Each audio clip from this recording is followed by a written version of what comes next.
Thank you and good morning. Good morning. Good morning. I enjoyed the speech from the former Deputy Mayor, Charles Ling, very much, and I hope you enjoyed it too. And I hope you enjoyed the break too. Today I'm going to talk about moving around the city as an idea and my experience in Atlanta and especially Taipei, where I'm from. So I believe that most, if not all of them, live in cities. What are the symbolic parts of your city? And what are your experience of moving around these places? If you were residents of the following three cities, Boston, Jersey City, and Los Angeles, then these would be the questions you were asked by researchers from MIT. The researchers from MIT were led by the late Professor Kevin Lynch, who founded the Department of City Planning at MIT. His 1960 book, The Image of the City, was a very important work. That was the outcome of his 1960 research of the three cities' residents. So in his research, he focused on the interesting concept of the imageability of a city. That is, do your city leaves a memorable image to its builders?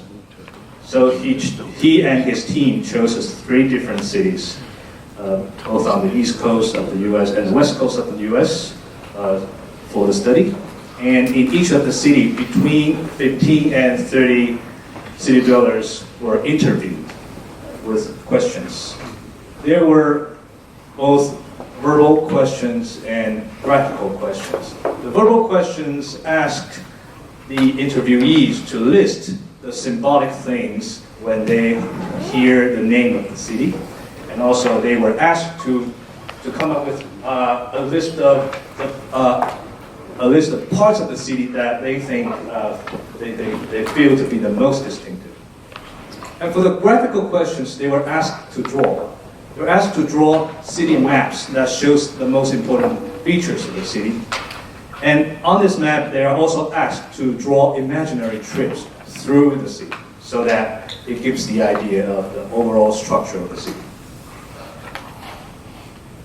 So after asking the interviewees these questions, the researchers tried to integrate their answers and came up with the three small maps that we see on the screen. These are the so-called public images of the three study cities back in the 1960s.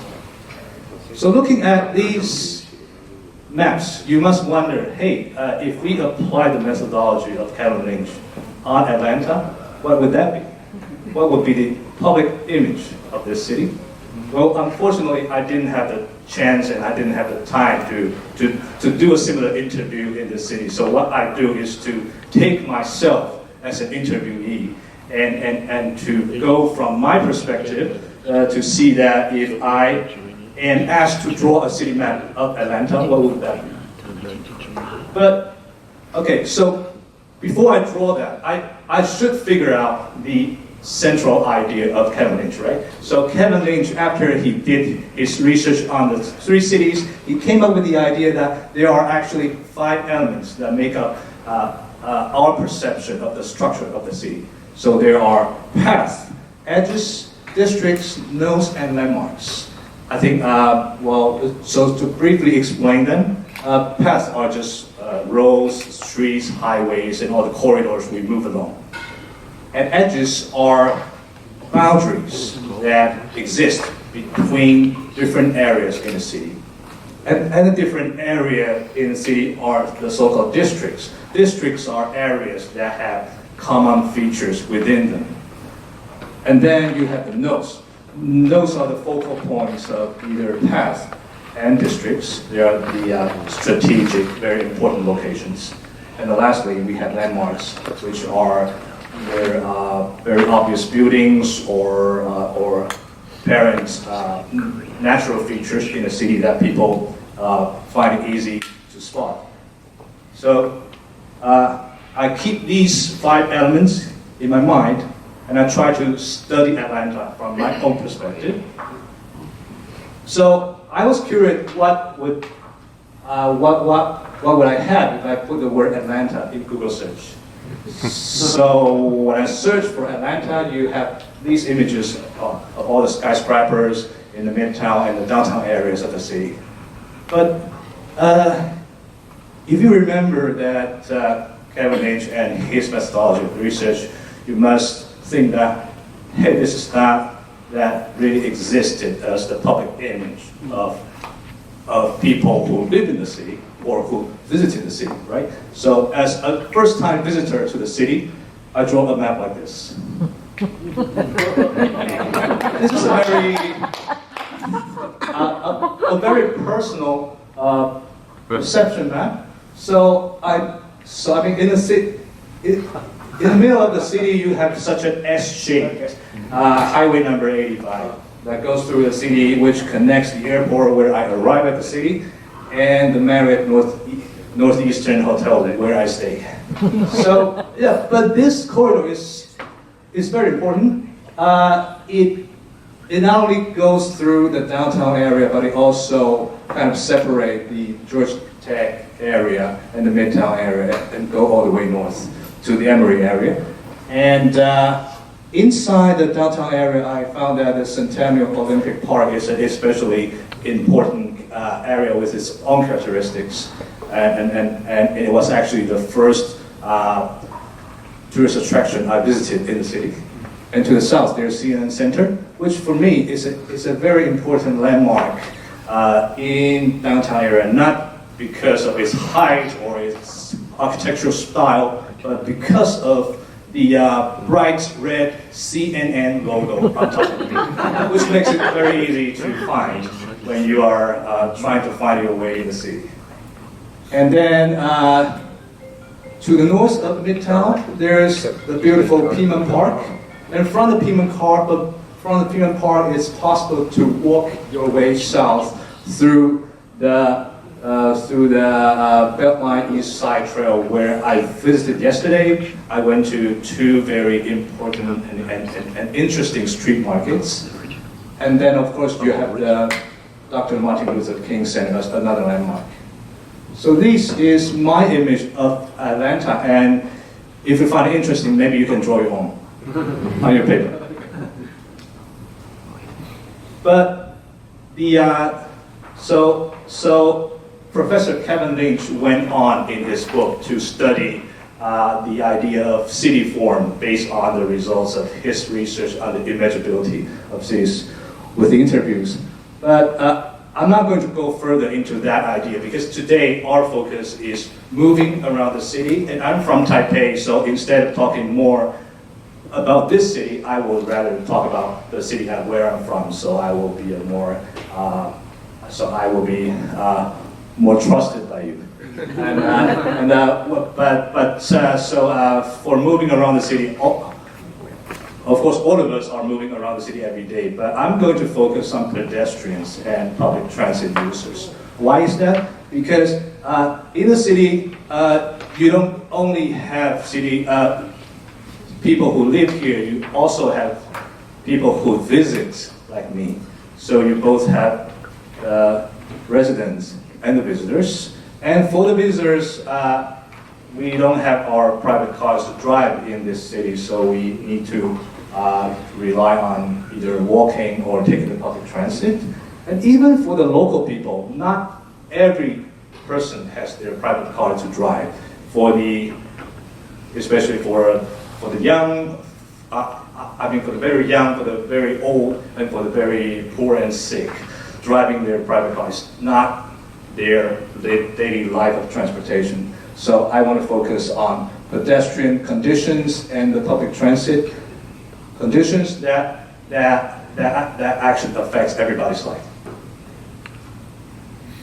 So you may wonder that what is the link between Kevin Lynch's theory and moving around the city? Well, I want to use the 3 out of the 5 elements of a city because districts, nodes, and paths are the places that people actually use when they move around.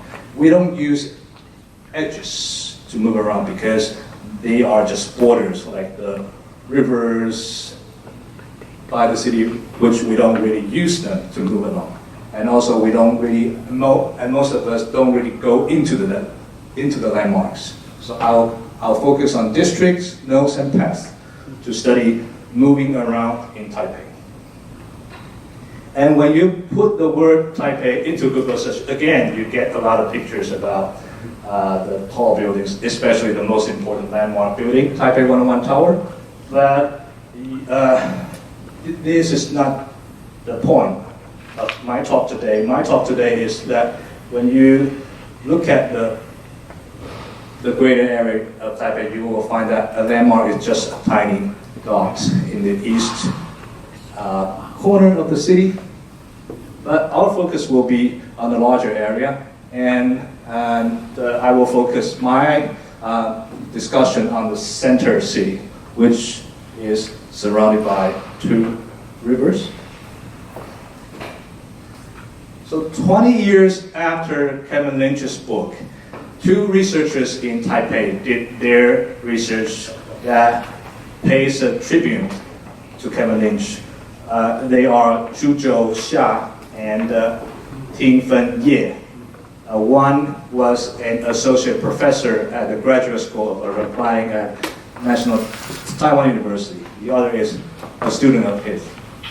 They try to adopt the methodology of Kevin Lynch and use a simpler way to study the urban image in Taipei area in the late 70s. So over 200 citizens were interviewed with such a simpler methodology. The methodology comes with only 2 questions. One question is a verbal question that asks the interviewees to come up with the parts of the city that leaves an impression to them. The other question is a graphical question that asks them to draw a city map that shows the most important features. What was the result? The result was like this. So on the left, you see the integrated response to the verbal question, and the right, you see the response to the graphical question where people were asked to draw. And there's an interesting difference between these 2, which is when they are asked to speak about important places, they only recognize one street as an important path. But when they are asked to draw, they put several more on the map. And then, of course, they also identify 3 districts, 3 nodes, and 2 landmarks as important places. And I'm going to use that as the foundation of my study of moving around Taipei. So we have these 8 important places which are still important today for both the urban image and the experience of moving around in Taipei. They are Zhongshan North Road, Taipei Railway Station, Taipei Circle, Sun Yat-sen Memorial Hall, Ximending, Yuanshan, Taipei New Park, and Taipei Botanical Garden. I'm gonna go through them one by one by comparing old photos with new photos. So you will see the difference of what it was like 40 years ago and what it is like today in terms of pedestrian conditions. So this is Zhongshan North Road, which was the corridor that connects the city center to the north. And the only difference, except for the renewal of buildings, we find that there are more trees now, so the corridor becomes greener. And the corridor becoming greener is a very important condition for comfortable walking experience. As for Taipei Railway Station, you find a huge difference between the 2 because even the station itself was torn down and rebuilt. And please pay attention to the station front area. So instead of a collection of parking lots and driveways, you'll find that today the space in front of Taipei area is quite a comfortable and cozy pedestrian plaza. And underneath the station and the station plaza, there is now a metro station. And Taipei Circle, a very important roundabout in the in the west end of the city, which was like that. It was used as a traditional food court back in the 70s. But now, thanks to Taipei City, Professor Charles Ling, the decadent food court was torn down, and the whole place was recovered to a park, just like it was first built in the Japanese rural area in the early 20th century. And again, you see that now it becomes a very good pedestrian plaza. And then we have the Sen Yat-sen Memorial Hall in the east part of the city. It doesn't change much in terms of the building itself, but its importance of a transportation hubs of bus routes has been replaced by the new CBD that we have on the photo on the right behind the yellow hall, and because there is now a new City Hall bus station that serves the eastern part of the city. Ximending, the most important shopping district in the west end of the city, was already a pedestrian district back in the 70s. And now the city government has maintained the idea of making it a good place for people to walk. They have repaved the surface, and they have put a lot of more new street furniture so as to make the place more visually pleasant place for people who walk and shop here. Yuanshan could be said as the American Quarter in Taipei back in the 1970s, because during that time there is the U.S. Military Assistance Advisory Group in Taiwan. And after they left in the late 70s, the whole area was redeveloped into mostly parks, but also they built up a new art museum there, the white building on the right, in the late 80s. So now it's becoming a very interesting and recreational area for people to enjoy. Taipei New Park, now renamed as the February 28 Peace Memorial Park, hasn't changed much. The only difference is that there are now more trees. And the same applies to the Taipei Botanical Garden, which has been well maintained as one of the most beautiful places in Taipei. You see there's a beautiful pond of lotus flowers.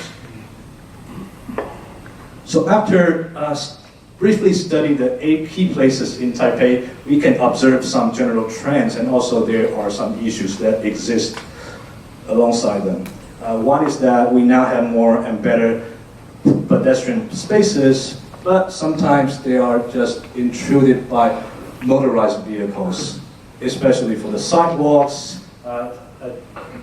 Just like the gentleman mentioned, motorcycle issues. It's not only intruded, sometimes it is allowed by the government to park the vehicles on designated areas on the sidewalk, which I believe is wrong. And then the second major trend is that instead of only using buses, in the late 1990s, we had launched our Taipei Metro Rapid Transit System on the right. But the problem is that when you go there during peak hours, it's so crowded that it feels very uncomfortable to take the transit. So how can we, is there any room for improvement for these two issues? I think so. One is that for the transit system, we do have a circular line that is coming up. And for the southern part of it, we will have it open by the end of this year. So we can expect that the overcrowding issue to be gradually dealt with. But for the pedestrian problems, I would like to say that we have a lot to learn from Atlanta. What can we learn from? We can learn from two things. One is the Atlanta Streets Alive, which is a program that has been there for 10 years.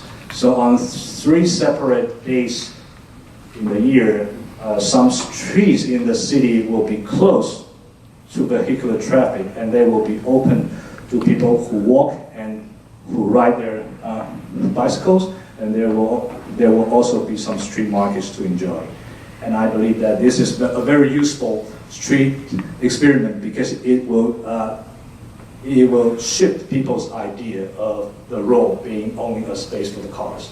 But they will now view the streets as a place for living. The second thing we can learn from is the Great Beltline project, which is still ongoing, and which I believe that in 20 years will make a big circle around Atlanta. And it's a fabulous greenway project. I myself has tried it yesterday, riding scooters there, and it's very comfortable. And I believe that this is also a symbolic act to tell people that we are now going to put pedestrians over cars. We think that it's very important to create great places for people to walk. And these two projects, I think, very much represents the determination of Atlanta to make the city a better place to live, and this is what I think Taipei can learn from. So we should work harder to make our city's most important and distinctive streets and areas better places for moving around, especially for people to walk. Thanks so much.